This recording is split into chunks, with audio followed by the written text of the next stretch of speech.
Hello नमस्कार, मैं हूं आकिल हुसैन और आप सभी का स्वागत है TV9 राजस्थान के स्पेशल शो इनसाइड स्टोरी में। इस शो में हम बात करते हैं जो बड़ी चर्चाएं राजस्थान में चल रही है, चाहे वो सियासी हो या फिर गैर सियासी, उनके पीछे की कहानी की। इसीलिए इस शो का नाम है इनसाइड स्टोरी। तो देखिए, राजस्थान में 4 नेताओं का अक्सर जिक्र चलता रहता है। देखिए, एक तो होते हैं जो बड़े नेता जैसे अशोक गहलोत, वसुंधरा राजे या सचिन पायलट हो या भजनलाल शर्मा हो, लेकिन इनके अलावा भी जो नेता है जैसे कि हनुमान बेनीवाल, रविंद्र भाटी, नरेश मीणा और राजकुमार रोत, ये नेता भी ऐसे हैं जो आए दिन किसी न किसी वजह से सुर्खियां बटोरते रहते हैं। तो देखिए, नरेश मीणा की उपचुनाव के बाद से लगातार कुछ ना कुछ चर्चा चली आ रही है। खैर, ज़्यादातर जो चर्चाएं सुनने में आती है वो उनकी ज़मानत को लेकर सुनने में आती है। तो आज भी उनकी सुनवाई हुई थी कोर्ट में, लेकिन आज भी उन्हें ज़मानत नहीं मिली और उनको अगली सुनवाई 29 जनवरी की दी गई है, जिसमें हो सकता है कि उन्हें ज़मानत मिल जाए। लेकिन अब नरेश मीणा की ही तरह एक और नेता है राजस्थान में जिनकी शायद मुश्किलें बढ़ सकती है, और वो है रविंद्र भाटी। ऐसा हम क्यों कह रहे हैं? देखिए, उसकी वजह यह है कि रविंद्र भाटी ने हाल ही में हमारे चैनल को एक बाइट दी, जिसमें उन्होंने खुद ही कहा कि मेरे नाम ये रिकॉर्ड दर्ज हो गया है कि सबसे ज़्यादा मेरे नाम पर ही मुकदमे दर्ज है। और क्यों दर्ज है? देखिए, पिछले साल पिछले कुछ महीने पहले ही आपको याद होगा कि उनकी एक वीडियो वायरल हुई थी जिसमें वो युवकों को पुलिस जीप से उतारते हुए नजर आ रहे थे, जिसके लिए उनके खिलाफ मुकदमा दर्ज हुआ। और वो औरण बचाओ को लेकर भी लगातार सुर्खियों में बने हुए हैं। औरण बचाओ मुहिम उन्होंने चलाई हुई है, उनके साथ उनको कई लोगों का समर्थन भी इसलिए मिला हुआ है। उसको लेकर जो वहाँ पर 8,500 करोड़ का सोलर प्लांट लगाना है और जो कंपनी वो लगा रही है, उस कंपनी ने भी उनके खिलाफ मुकदमा दर्ज कराया हुआ है रविंद्र भाटी के खिलाफ। तो अब क्या नरेश मीणा की ही तरह रविंद्र भाटी की भी मुश्किलें बढ़ सकती है, और इसके पीछे किसका हाथ है, ये सब समझेंगे अपनी इस इनसाइड स्टोरी में। तो सर, सबसे पहले तो नरेश मीणा को लेकर क्या मतलब कहानी रही जिससे लोग ये समझ पाए कि रविंद्र भाटी की मुश्किलें भी कैसे बढ़ सकती हैं?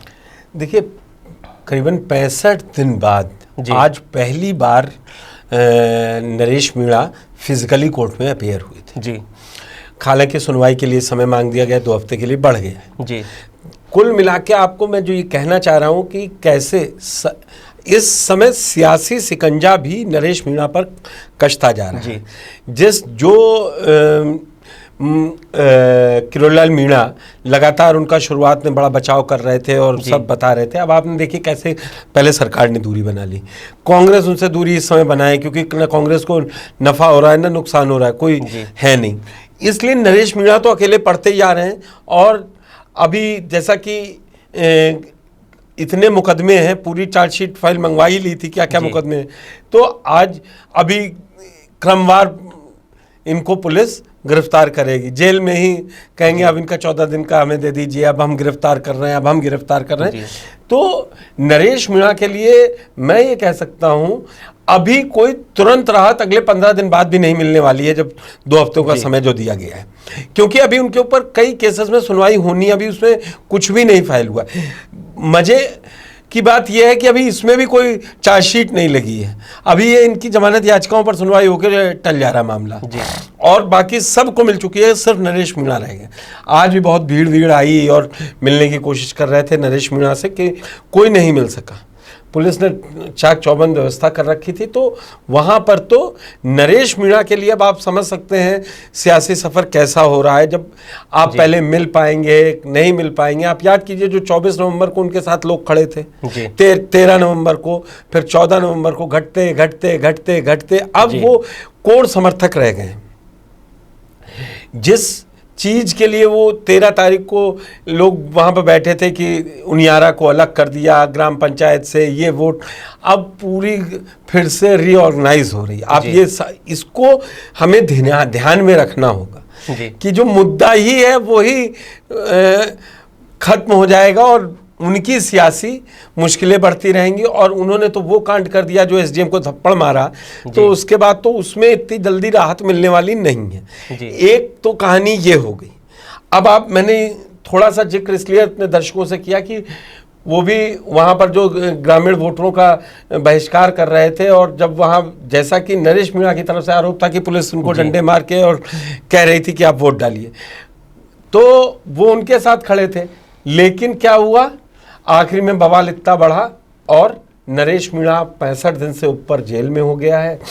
अब कब छूटेंगे, कब बाहर आएंगे, क्या होगा, ये अंग्रेजी में कहावत है ना, God knows better than anyone. एक छोटा सा सवाल सर, फिर आप, मैं जानता हूँ रविंद्र भाटी पर भी आएंगे, लेकिन नरेश मीणा को लेकर क्योंकि सवाल है, कैसा, देखिए उसकी कतई समर्थन नहीं किया जा सकता, जो नरेश मीणा ने थप्पड़ जिस तरह एटीएम को मारे, नहीं किया जा सकता, लेकिन क्या वो इतना बड़ा उनका पाप था या गुनाह था जिसकी इतनी लंबी सजा दी जा रही है? सर इतनी बड़ी सरकार है, आप उसके नहीं, गुनाह गई नहीं पर सर, क्योंकि आप ऐसे उसका रिप्रिकॉशन देखिए, आपने झापड़ मारा, फिर वहां पर आगजनी हुई, अब उन पे मुकदमे आप देखिए ना। वैसे तो कुल 24 मुकदमे हैं लगभग, लेकिन 4 बड़े मुकदमे इनमें। वो जी, एक तो सबसे बड़ा थप्पड़ वाला जी, आप ऑफिस में काम कराने गए और जन का काम करवा रहे थे, आपने कर दिया। आप पिछली हियरिंग के समय कोर्ट ने क्या कहा, चोरी ऊपर से सीना चोरी, आप उसको सोशल मीडिया पे वायरल करेंगे। मतलब आप, एक होता है अकिल कि गुस्से में कोई हुआ, हॉट टॉक हो गई और हमने हाथ उठा दिया, बाद में हमने माफ़ी मांग ली या उन्होंने कहा ठीक है हमें आपकी बात समझ में आ गई, आप उसको जाके सोशल मीडिया वायरल कर रहे हैं, आप अपने समर्थकों को भड़का रहे हैं। ये सारी चीज़ें आपको राहत कोर्ट से जल्दी नहीं मिलने वाली हैं। फिर तो कहाँ पे लाइन खींचेगी कि कौन समाज के लिए लड़ रहा था। इसीलिए लोकतंत्र में संविधान भी है, पुलिस भी है, सारे सबके अपने काम है ना। जी बिल्कुल। थप्पड़ मारने से समस्या तब भी नहीं हुई, थप्पड़ मारने के बाद जो आपने किया और जो समरता गांव में आगजनी हुई, पत्थरबाजी हुई, पुलिस वाले घायल हुए, लोग घायल हुए, वो सब किसका नतीजा थे? जी। इससे तो वोट नहीं पड़ता, तब तो और शिकायत उन अधिकारियों की होती कि इन्होंने डालने नहीं दिया था। ऐसा थोड़ी ना कि अनोखा काम हो रहा था।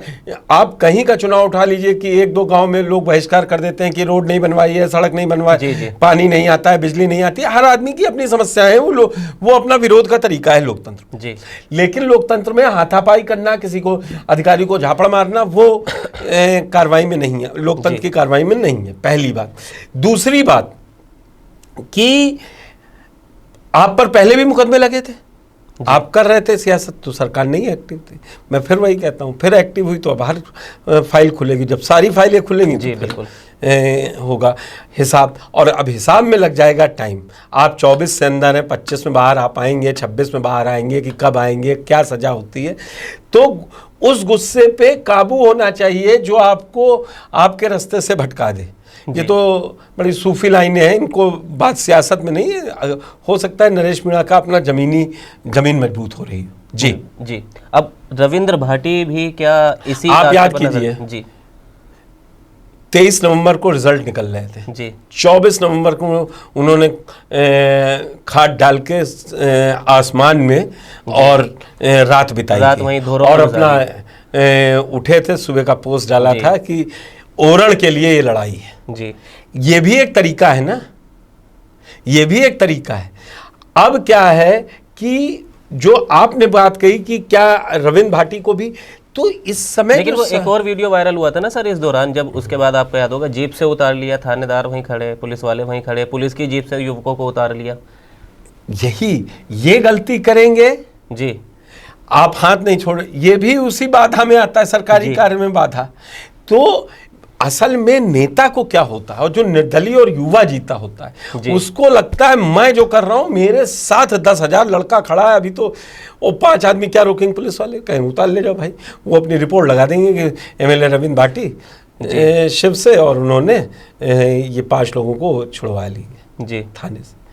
तो समरथ को नहीं दोष गुसाई लिखा गया तुलसीदास ने रामायण में, मगर ऐसा थोड़ी ना लिखा है कि जो ताकतवर है जिसको, वही मैंने कहा बनाना रिपब्लिक नहीं आ सकता कि आपको जब मन किया आपने उतार लिया। तो रविंद्र भाटी का भी करियर है पूरा, वो देख लें कि ऐसा कोई काम ना करें जो आप अदालत में अपने आप को, आप गलत कर रही है पुलिस का वीडियो बनाइए। आजकल 20 तरीके हैं कि इनको गलत उठाया गया, कोर्ट है, आखिरी में कोर्ट में ही गए ना आप, चाहे पुलिस के द्वारा गए या अपने आप चले जाइए, और पुलिस के द्वारा जाएंगे तो आप पर इतने मुकदमे ठस चुके होंगे कि हिंदी भाषा में कहें कि आपको उन्हीं से उभरते हो बेल लेते लग जाएगा जी। अब आप सत्ता में आ जाएं, आप बहुत मंत्री हो जाएं, तब आप अपने ऊपर से मंत्री, वो भी है कि आप अपने ऊपर से भी राजनीतिक द्वेष से बड़े मुकदमे हटते हैं इसी लोकतंत्र में जी हटाए जाते हैं। तो लेकिन अभी बीजेपी क्या चाह रही है, जो ये नए नए लोग खड़े हो रहे हैं, इसमें सबसे स्मार्ट काम कर रहे हैं राजकुमार राउत जी बिल्कुल। मैं नाम नहीं है चर्चा में, लेकिन मैं आपको जी कहूंगा, वो ये चाह रहे हैं जी कि अपनी पार्टी को धीरे धीरे शने शने, और वो देखिएगा 28 में जनवरी या फरवरी में एक्टिव होंगे कि सरकार ये मांगे पूरी करे तो कांग्रेस ये सीट दे, या तब वो करेंगे। हनुमान में निवाल अब नहीं दिखाई दे रहे हैं। बिल्कुल। राजकुमार राउत ने पार्टी बना ली है, अपना आराम से देखिए, वो सरकार से भी मिल रहे हैं, सारे काम हो रहे हैं। जमीनी मुद्दे उठा रहे ना, देखिए आए दिन उनका सोशल मीडिया प्लेटफॉर्म आप देख लीजिए। सबसे बड़ा जमीनी मुद्दा है जो सरकार आंखें मूंदे बैठी हुई है। जी लेकिन ये कहिए जो सरकार को अच्छी है बात लग रही है, वो बात राउत कर रहे हैं। जी वो उलझ नहीं रहे हैं। नरेश मीणा ने कानूनी को अपने घर पे हैंडपंप लगवाने के लिए थोड़ी ना एसडीएम थप्पड़ मारा। वो तो कह रहे हैं दलित महिला को उसने लाठी से मारा था, उस पे अभी तक रिपोर्ट आई नहीं है फाइनल, और अलग मुकदमे और उन्होंने बता दिए कि ये और मुकदमे हैं। ऐसे ही राजकुमार रविंद्र भाटी के दिखाए जाएंगे। छात्र संघ के समय इन्होंने 4 जगह दुकान लूट का आरोप था और ये था, पता लगा 4 मुकदमे और लग गए वो दिखा के, और वो जब दिखाए जाएंगे मुकदमे तो उनके ऊपर ये बड़ा आरोप होगा जी, और फिर उनको राहत मिलने में बड़ी दिक्कत आएगी। चलिए खैर, तो फिलहाल रविंद्र भाटी ने ये बयान दिया। लेकिन देखिए, आपको जब रविंद्र भाटी की बात हो रही है तो एक और आपको खबर उनसे जुड़ी बताते चले कि कल ही का बयान है, मदन राठौड़ बीजेपी प्रदेश अध्यक्ष है, उन्होंने कहा कि छुट्टा सांड कहकर उन्होंने तुलना की रविंद्र भाटी की छुट्टा सांड से, जिसके ऊपर काफ़ी सियासी गरमाई देखी जा रही है राजस्थान में, और उसके ऊपर उन्होंने पलटवार भी किया। हालांकि जिस तरह अभी सर बात कर रहे थे कि गरिमा होती है और एक तरीका होता है, तो उन्होंने उनका जो पलटवार था मदन राठौड़ पर वो बड़ा अच्छा था। उन्होंने कहा कि हमारे बड़े हैं और हम उन पर बड़े बुजुर्ग हैं और हम उन पर उस तरह से नहीं कहते।